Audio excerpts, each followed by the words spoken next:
नमस्कार साथियों, कैसे हैं आप सभी लोग।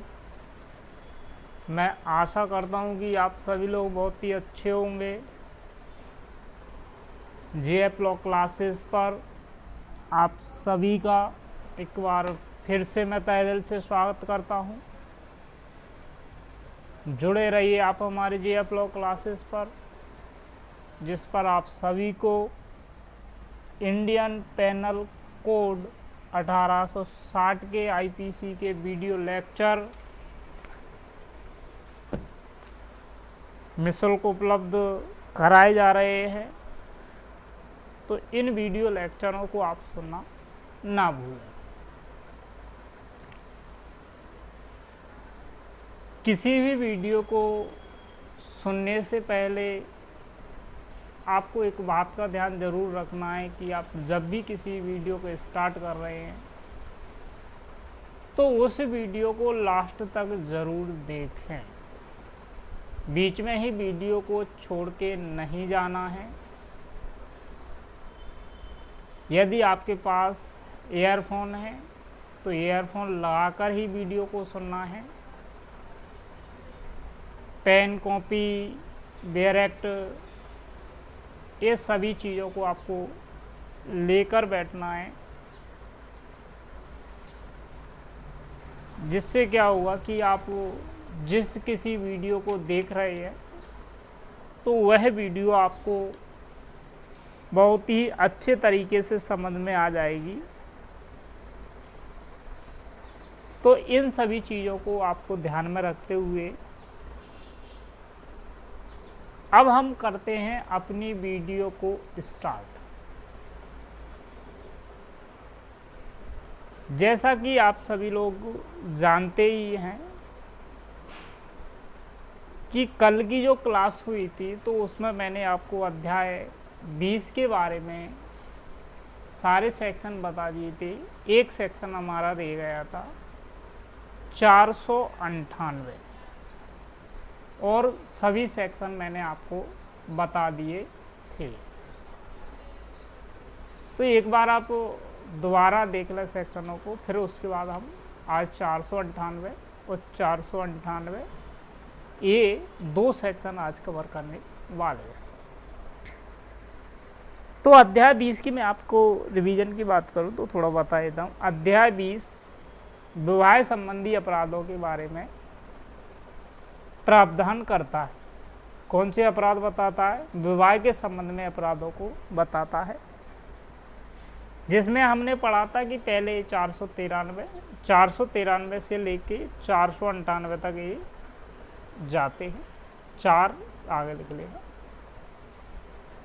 तो 493 में मैंने आपको बताया था कि एक व्यक्ति है जो विवाहित नहीं है और वो प्रवंचना के द्वारा अपने आप को ऐसा बताता है कि हम विवाहित तो हो चुके हैं, और वो स्त्री के साथ आयुक्त संभोग करता है। तो ये 493 का अपराध था। और उसके बाद पढ़ा था हमने 496 में हमने क्या पढ़ा था?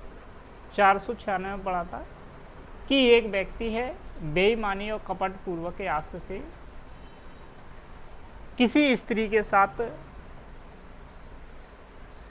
ऐसा विश्वास उस स्त्री को दिलाता कि हमारे विवाह के कर्म पूरे हो चुके हैं। उसके बाद 494 जो कि आप सभी जानते ही हैं, द्विविवाह या बायगेम, द्विविवाह या बायगेमी।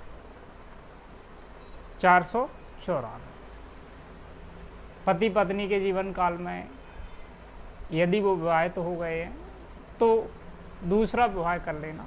ये उसके बाद पढ़ा था हमने 495 ये था कि मान लो जी एक पति पत्नी दोनों विवाह तो हो चुके हैं, तो उस विवाह के पश्चात जिस दूसरी स्त्री से वो विवाह करना चाहता है उस स्त्री को ऐसा बताता है कि अभी मेरा विवाह नहीं हुआ है, मैं अभी कुंवारा कह सकता हूँ, यानी सिंगल हूँ मैं और तुमसे विवाह करना चाहता हूँ, तो इस स्थिति में उसको जब पता पड़ता है लड़की को, तो 495 की धारा में दंड उसको मिलेगा। 497 एडल्ट्री आप जानते ही हैं, जैसे कि मैंने कल आपको बताया, एक केस भी था। अभी इसको शून्य घोषित न्यायालय द्वारा कर दिया गया है। अब बात करते हैं हम 498 की। अब चलते हैं हम अपने बनाए हुए डायग्राम की ओर। 498 देखिए, जैसा कि आपको लिखा दिख रहा होगा कि 498 498 इसके अंतर्गत बताया गया है क्या कि एक विवाहित स्त्री है। कौन है? विवाहित स्त्री है और उसको अपराध करने के आस से एक पुरुष है, वो क्या करता है, बहला फुसला कर ले जाता है। क्या करता है? बहला फुसला कर ले जाता है और उसके साथ निरुद्ध रखता है। किस लिए? आयुक्त संभोग के लिए। किसके लिए ले जाता है? आयुक्त संभोग के लिए। उसको छिपा देता है या उसको निरुद्ध का मतलब होता है उसको बंद करके रखना। अब बेयर एक्ट की लैंग्वेज आप एक बार देख लें कि जो कोई किसी स्त्री को, जो किसी अन्य पुरुष की पत्नी है, मान लीजिए, देखिए मैं आपको, जो कोई, मान लीजिए ये एक व्यक्ति है और किसी स्त्री को, ए मान लीजिए सी एक स्त्री है और सी जो है बी की पत्नी है, तो ये को पता है कि ये जो सी है बी की पत्नी है।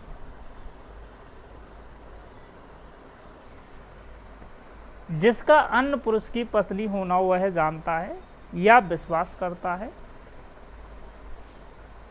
कि उस पुरुष के पास ऐसे किसी व्यक्ति के पास जो उस पुरुष की ओर से देखरेख करता है, इस आस से ले जाता है कि बहला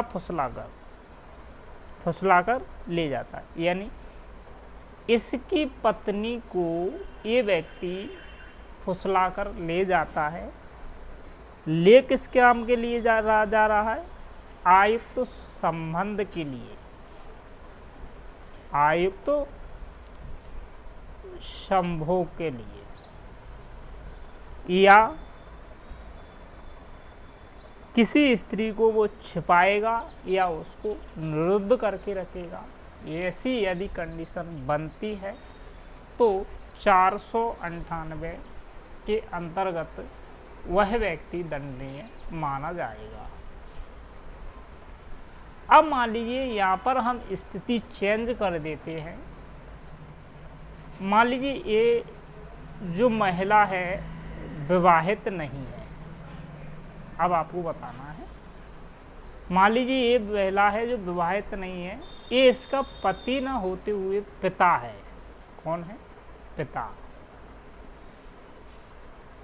ये व्यक्ति क्या करता है? इस स्त्री को ले जाता है बहला फुसला कर, विवाह करने के आस से प्रवंचना के द्वारा ले जाता है। तो फिर इस व्यक्ति पर, मान लीजिए ए पर बी के द्वारा जो एफआईआर कराई जाती है, बी के द्वारा जो एफआईआर होती है, तो ए पर कौन सी धारा लागू होगी? आईपीसी की। इसको आपको पता होना चाहिए। तो ये धारा है हमारी 366 के अंतर्गत प्रावधान किया गया है।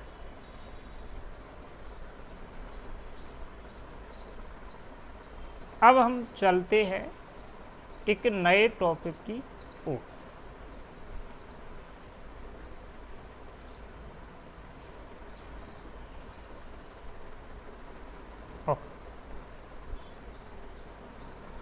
आप इस टॉपिक को देख पा रहे होंगे। ये जो टॉपिक है आज का, वो एक ऐसा टॉपिक है कि आप सभी लोग इससे बहुत ही अच्छे तरीके से परिचित हैं, बहुत ही अच्छे तरीके से परिचित हैं। आप इसको अच्छी तरह से जानते हैं कि ये किस अपराध की हम बात कर रहे हैं। 498 युग। मैं इसका जैसे ही आपको नाम ले देता हूं तो आप सभी कह दोगे कि सर हमने इसको पढ़ा। जो क्रूरता वाली धारा लगती है, यानी जो दहेज एक्ट वाली जो धारा लगती है, वो दहेज एक्ट की धाराएं लगती तो अलग हैं, लेकिन आईपीसी की भी ये धारा उसमें इंक्लूड होती है। एक पति के द्वारा अपनी पत्नी को पीटना, तंग करना, दहेज की मांग करना, देना, आत्महत्या के लिए उकसाना, ये सारी चीज़ें हम इस धारा के अंतर्गत पढ़ने वाले हैं।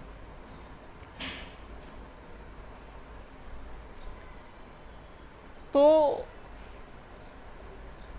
ये जो हमारी धारा है वो चैप्टर नंबर या अध्याय नंबर 20 ए में दी गई है। किस चैप्टर में? 20 ए में इस धारा का जिक्र किया गया है। अब 20 ए जो हमारा अध्याय है या चैप्टर है, तो क्या यह मूल आईपीसी का भाग है? यानी यह अध्याय क्या मूल आईपीसी में था या इसको कभी स्थापित किया गया है, इसको जोड़ा गया है? तो मैं आपके ज्ञान के लिए बता दूं कि ये जो अध्याय है और सेक्शन, दोनों चीज़ें मूल आईपीसी के भाग नहीं हैं। इसको 1983 में जोड़ा गया है। कब जोड़ा गया है? 1983। इस अध्याय को जोड़ा और फिर इसके सेक्शन को जोड़ा गया 1983। 1983 में 25 दिसंबर 1983 से ये धारा लागू हुई। कब? 25 दिसंबर 1983। कब से लागू हुई? 25/12/1983 से। और इसका नाम है अध्याय का पति या पति के नातेदारों द्वारा क्रूरता के विषय में। पति या पति के नातेदारों द्वारा क्रूरता के विषय में। अब हमको इसमें पढ़ना है कि क्रूरता होती क्या है। क्रूरता को हमको देखना है। मेन इसमें जो हमको पढ़ने की जो चीज़ है वो है क्रूरता।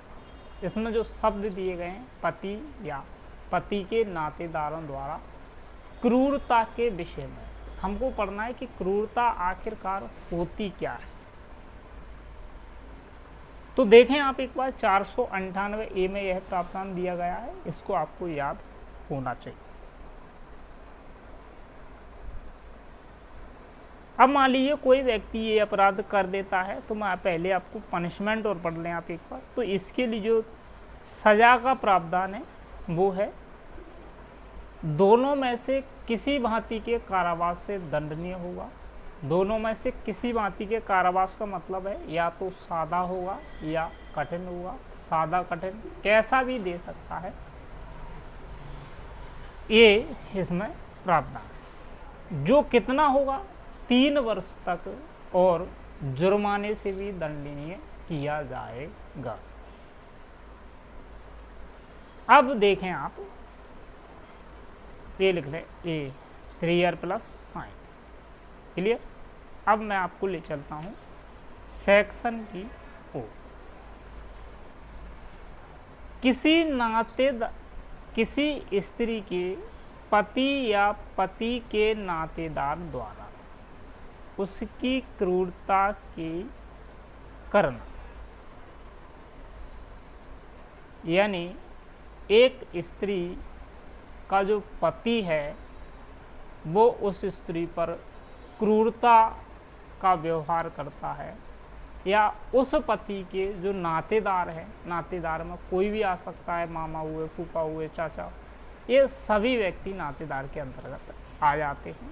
तो इनके द्वारा यदि पत्नी से क्रूरता बरती जाती है तो 498 ए धारा लगती है, यानी इनको जो पनिशमेंट दिया जाएगा 3 साल तक की सजा तो ये काट आएंगे। अब बात ये आती है कि हम देख रहे हैं कि क्रूरता क्रूरता क्रूरता, तो क्रूरता आखिरकार होती क्या है, ये क्रूरता का मतलब क्या है, तो इसको हम पढ़ने वाले हैं। ये जो दोनों ए और बी जो क्लॉज दिए गए हैं ना, ये क्रूरता के अंतर्गत ही है। इस धारा के प्रयोजन के लिए क्रूरता के लिए निम्नलिखित अभिप्रेत है। ए और बी जो क्लॉज दिए गए ये क्रूरता के अंतर्गत आते हैं। अब पहले वाले क्लॉज को मैं पढ़ के बता देता हूं कि जानबूझकर किया गया कोई आचरण, मान लो पति या उसके नातेदारों द्वारा ऐसा आचरण किया गया है कि किसी स्त्री को आत्महत्या करने के लिए, जो पत्नी है उसके लिए आत्महत्या करने के लिए प्रेरित किया जाता है कि मर जा, कट जा, या फिर उसके जीवन को या फिर उसके अंग को या स्वास्थ्य के लिए, स्वास्थ्य चाहे मानसिक हो या शारीरिक हो, इस प्रकार से अगर कोई क्षति कारित होती है या खतरा होता है, गंभीर क्षति कारित होती है या होने की संभावना होती है, ऐसा कोई प्रेरित करना का मतलब उकसाया जाता है पति या पति के नातेदारों द्वारा, तो ये क्रूरता कहलाती है। यानी उस स्त्री के मरने के लिए, आत्महत्या करने के लिए उकसाया जाता है, या उसके जीवन के लिए, अंग के लिए, स्वास्थ्य से मतलब है मानसिक या शारीरिक गंभीर क्षति कारित होती है, या ये सभी काम होने की प्रबल संभावना होती है, तो ये क्रूरता के अंतर्गत पहला क्लॉज आता है। दूसरे क्लॉज में क्या है, पति के द्वारा या पति के नातेदारों द्वारा उस स्त्री को, यानी पति अपनी पत्नी को इस प्रकार तंग करता है, किस प्रकार कि किसी संपत्ति या मूल्यवान प्रतिभूति की मांग की जा रही है और उस मांग की महिला द्वारा पूर्ति करने में असफल हो रही है। जैसे कि देखिए, किसी स्त्री को इस दृष्टि से तंग किया जा रहा है कि उसके नातेदारों द्वारा किसी संपत्ति को, किसके नातेदारों, स्त्री की, या मूल्यवान प्रतिभूति की मांग करने में असफल रहे और उसको प्रताड़ित किया जाता है कि आपके ऐसे ऐसे रिश्तेदारों ने या ऐसे ऐसे घर वालों ने हमारी मांगों को पूरी नहीं किया है, या ऐसी मांगों को पूरी करने में आपके घर वाले असफल हुए। यानी यही धारा हमारी दहेज के अंतर्गत आती है। दूसरा वाला क्लॉज कि हमारी डिमांड पूरी नहीं की गई है, तो ये 498 के अंतर्गत दंडनीय मांगे जाते हैं यदि ये सारी परिस्थितियां बनती हैं तो। अब आपको अध्याय 20 से समझ में आ गया होगा और 498 भी समझ में आ गया होगा। तो आज की क्लास हम यहीं समाप्त करते हैं और जो लोग नए जुड़े हुए हैं उन सभी से मैं एक बार फिर कहना चाहूँगा कि आपको क्या करना है, JF लॉ क्लासेस की वीडियो देखना है, नई वाली पुरानी वाली।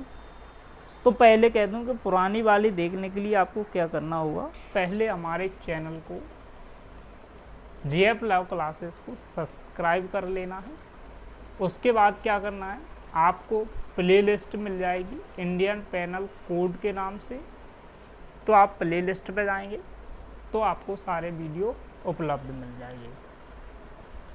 नए वीडियो देखने के लिए क्या करना है, बेल आइकॉन का एक घंटी सी दी होगी, उस पर जैसे ही आप क्लिक करेंगे तो पहले वाले ही चित्र पर यानी ऑल नोटिफिकेशन पर क्लिक कर देना। तो जैसे ही वीडियो अपलोड होता है तो आपके पास सबसे पहले नोटिफिकेशन पहुंच जाएगा। जैसे ही आप YouTube स्टार्ट करोगे आप नोटिफिकेशन देखोगे, हमारा वीडियो उपलब्ध मिल जाएगा। तो आप सभी लोगों ने हमारे इस वीडियो को पूरा देखा, आप सभी के लिए बहुत बहुत धन्यवाद। मिलते हैं फिर अगली क्लास में।